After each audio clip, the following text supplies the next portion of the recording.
Hello friends, welcome to civil success point.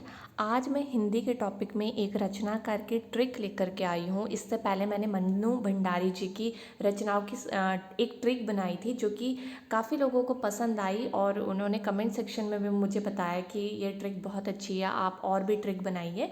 तो अगर आपको ये ट्रिक भी पसंद आए तो मुझे कमेंट सेक्शन में ज़रूर बताना, तभी मैं आगे और ट्रिक्स बना पाती हूँ। अगर मुझे पता ही नहीं चलेगा कि आपको ट्रिक अच्छी लग रही है या आपको पसंद नहीं आई या पसंद आई है, जो भी है जिस भी तरह से आपको लगेगा तो आप रिस्पॉन्स ज़रूर करना। मैं और भी ट्रिक्स बनाऊंगी फिर।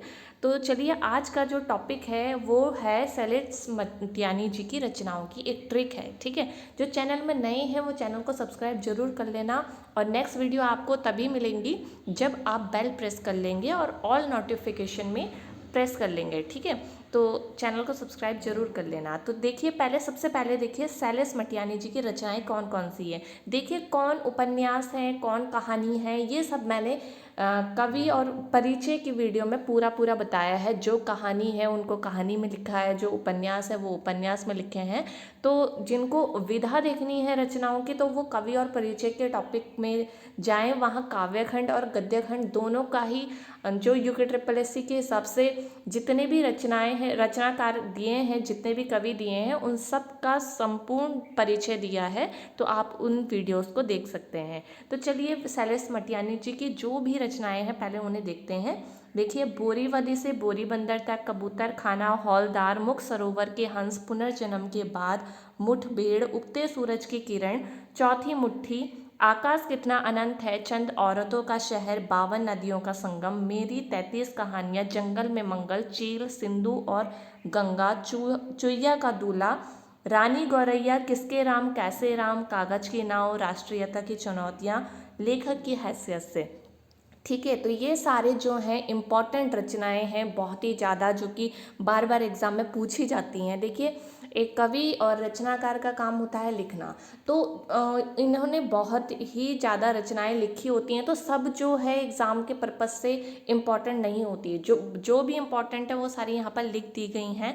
अब आपको मैं इसको ट्रिक से याद करवाऊंगी। एक मैंने कहानी बनाई है प्रकृति के ऊपर, तो देखते हैं आपको अच्छी लगती है या नहीं, आप मुझे कमेंट सेक्शन में ज़रूर बताना। तो चलिए ट्रिक देखते हैं।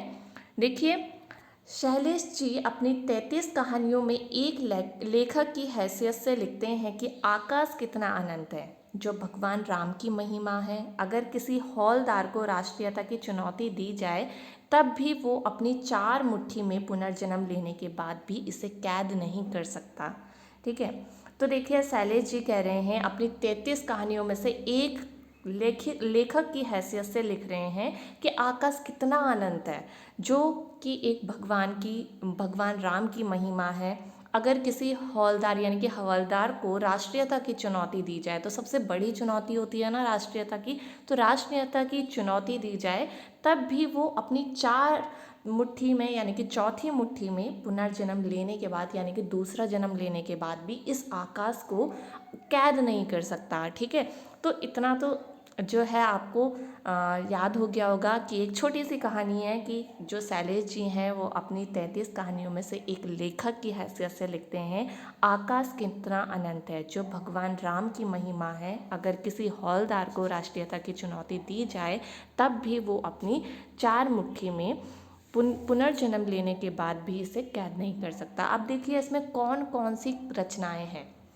एक तो 33 कहानियाँ, मतलब मेरी 33 कहानियाँ। लेखक की हैसियत मतलब एक लेखक की हैसियत से। आकाश कितना अनंत है। राम मतलब किसके राम कैसे राम। हौलदार तो रचना ही है। ठीक है, राष्ट्रीयता की चुनौतियाँ। चौथी मुट्ठी, 4 मुट्ठी का मतलब यहाँ पर चौथी मुट्ठी है और पुनर्जन्म लेने के बाद, ये सारी जो है रचनाएं हैं। ठीक है, उसके बाद देखिए वो लिखते हैं कि और यहाँ चंद औरतों का शहर है, यानी कि कुछ औरतों का शहर है जहाँ सिंधु और गंगा जैसी 52 नदियों का संगम होता है। ठीक है, यहाँ जब सुबह उगते सूरज की किरण पड़ती है तो आकाश में चील, रानी गौरैया, कबूतर उड़ने लगते हैं, जहाँ इन सब की क्या हो जाती है, मुठभेड़ हो जाती है, यानी कि भिड़ंत हो जाती है। जंगल में मंगल करने बोरीवली से बंदर और चुईया अपना दूल्हा ढूंढने आ जाती है। सरोवर में हंस दिखते हैं और उसी सरोवर में बच्चे कागज़ की नाव से खेलते हैं। तो देखिए स्टोरी है, स्टोरी तो एक दो बार आप सुनोगे तो आपको वैसे ही याद हो जाएगी। तो चलिए इस स्टोरी को रिपीट करते हैं, पर मैं पहले इस पैरे में आपको बता दूं कि इसमें कौन कौन सी रचनाएं हैं, ठीक है। चंद औरतों का शहर, सिंधु और गंगा, 52 नदियों का संगम, उगते सूरज की किरण, चील, रानी गौरैया, कबूतर से कबूतर खाना, मुठभेड़, जंगल में मंगल, बोरीवली से बोरी बंदर तक, ठीक है, चुईया का दूल्हा, ठीक है, इसका चुईया अपना दूल्हा यानी कि चुईया का दूल्हा, ठीक है। उसके बाद सरोवर में हंस यानी कि मुख सरोवर के हंस और कागज की नाव। तो ये सारे जो हैं रचनाएं हैं शैलेश मटियानी जी की। तो चलिए इस स्टोरी को दोबारा से रिपीट करते हैं, कैसी स्टोरी है, कैसी कहानी है। शैलेश जी अपनी 33 कहानियों में एक लेखक की हैसियत से लिखते हैं कि आकाश कितना अनंत है, जो भगवान राम की महिमा है।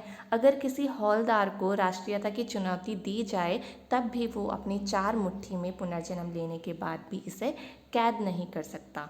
और यहाँ चंद औरतों का शहर है जहाँ सिंधु और गंगा जैसी 52 नदियों का संगम होता है, जहाँ यहाँ जब सुबह उगते सूरज की किरण पड़ती है तो आकाश में चील, रानी गौरैया, कबूतर उड़ने लगते हैं, जहाँ इन सब की मुठभेड़ हो जाती है। जंगल में मंगल करने बोरीवली से बंदर और चुईया अपना दूल्हा ढूंढने आ जाती है। सरोवर में हंस दिखते हैं और उसी सरोवर में बच्चे कागज की नाव से खेलते हैं। तो ये इतनी सी स्टोरी है। इसमें शैलेश मटियानी जी की 22 से 23 रचनाएं आपको याद हो गई होंगी। अगर स्टोरी आपको अच्छी लगे तो कमेंट सेक्शन में ज़रूर बताना और शेयर ज़रूर कर देना, वीडियो को लाइक ज़रूर कर देना। अब नेक्स्ट वीडियो में मिलेंगे, तब तक अपना ध्यान रखिए। Bye bye, take care.